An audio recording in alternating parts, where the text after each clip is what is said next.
네, 세계 각지 뉴스 현지 통신원 통해 직접 듣습니다. 오늘 중국 상하이 장창관 통신원 연결돼 있습니다. 안녕하십니까?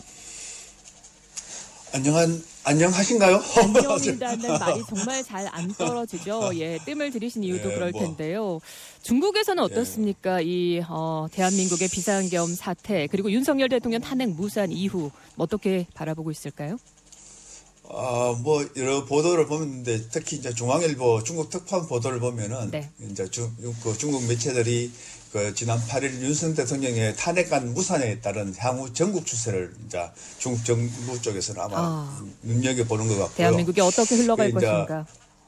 그렇죠. 그 강조의 한 일간지는 이날 향후 윤석열이 하야하더라도 차기 대선을 두고선 여야 정당 사이에 새로운 정쟁이 계속될 것이다, 전개될 것이다라고 이제 전하면서 이 탄핵안 표결이 통과하지 못했다라는 제목을 이제 전면 기사에 이제 일면 헤드라인으로 이제 띄우면서 한국 여당이 탄핵을 반대하는 이유, 대통령에게 탈당 요구하는 이유, 하야가 불로 영향 등을 이제 분석 중이고요.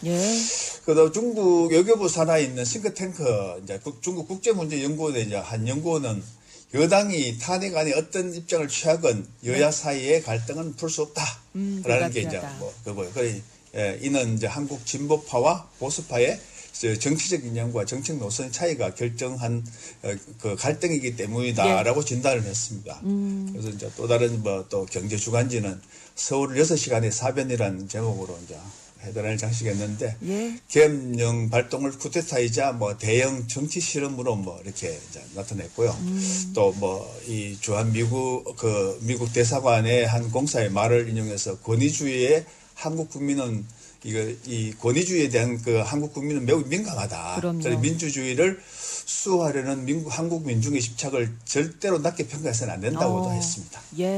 자, 그 원인과 앞으로 흘러갈 전망 국내외에서 정말 비상하게 지켜보고 있는데 그 당사자 속을 어떻게 알겠습니까마는 중국에서는 또 중국과의 관계에 대해서도 좀 이야기가 나온다고요. 좋지는 않았잖아요, 이번 정부 들어서.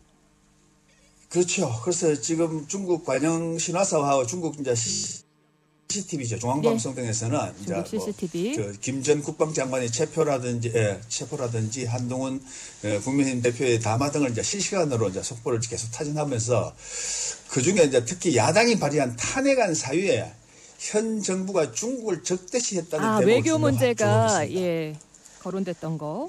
그래서 신화사 산하의 SNS에서는 탄핵안이 한국 보수와 진보 세력이 외교에서 완전히 상반된 가치관을 들여냈다고 전했습니다. 특히 이 매체는 탄핵안은 윤석열이 북한과 중국, 러시아를 적대시하고 일본 중심의 기이한 외교 정책을 고집하여 친일 외교 정책이 전쟁 위기를 촉발했습니다라고 비난했습니다. 미국의 반응에 대해서도 또 중국이 예의주시하고 있죠. 그렇죠. 지금 워낙 상황들이 또 그러니까 그래서 이제 미국 반응에 대해서도 이제 굉장히 주목하는데 그 한반도 전문가의 이제 이 상하이 푸단대학교 오늘 연결 상태가 좋지 못합니다. 양해 바라고요. 미국은 자기 이익을 실현하기 위해서 한국을 이용할 것이지만 어느 정도 안정이 유지될 경우에만 가능하다. 그래서 미국이 윤석열을 벌 수는 있어도 한국을 포기할 가능성은 거의 없다라고 이제 이민일보 해외판에서 전했습니다. 이제 베이징의 한 당 기관지에서는 미국 정부는 이미 윤석열을 불신임했다. 미국 국무장관은 매우 불법적 과정이다라는 말과 또 백악관 국가안보보좌관의 깊은 우려 이런 발언들을 부각해서 전했습니다. 중국 그 국민들 누리꾼 반응이 좀 가장 궁금합니다. 어떻게 바라보고 있을지. 다양합니다. 중국 네티즌들은 지난 7일 밤에 이제 탄핵안 표결이 무산되는 과정을 관심 있게 지켜본 모양입니다. 그래서 7일 중국의 최대 SNS인 웨이보의 인기 검색어가 대부분 이제 탄핵안 속보가 차지했는데요. 한국 국회 재석의 탄핵안 통과에 부족했다. 국회의원 재석이 그죠. 그다음에 한국 집권당 의원 퇴장으로서 탄핵안 저지됐다.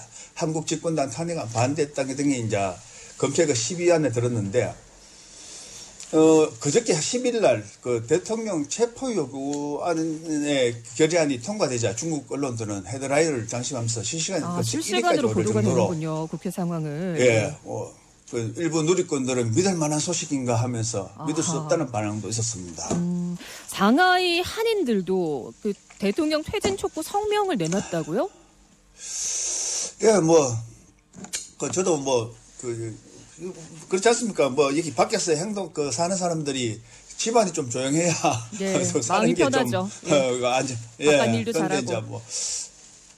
근데 이제 뭐, 많지는 않지만은 몇몇 사람들이 이제 갑자기 이제 뭐, 나라의 정치 상황에 너무 대립되는 과정들을 보고, 이제 과연 정치인들이 뭐, 조금이라도 나라를 생각하는가. 그러니까 여야를 다 질타하는 사람도 있고, 네. 갑자기 또 한 177명이 뭐, 자기들 의견을 모았다면서, 성명서를 내기도 하고 했는데, 가장 중요한 거는 지금 교민들 사이에서는 지금 환율 오르는 게 너무 힘들어 합니다. 그렇죠. 환율이 지금 두 달 사이에 10월 초만 해도 188위안 정도 했는데, 1원에 100원, 1원에 188원 정도가 했는데, 네. 지금 198원 정도로 한 10원 가까이 올랐습니다. 근데 특히 이 계엄령 이후에 한 4, 5위안이 확 올랐어요. 순식간에. 그래서 이제 뭐, 아시다시피 뭐 이런 외국에서 살면은 항상 그렇지 않습니까? 예. 이런 환율이 이제 우리가 한데 이 정치가 그냥 경제까지 망치는 거 아닌가라는 이제 그런 걸 하고 있고요.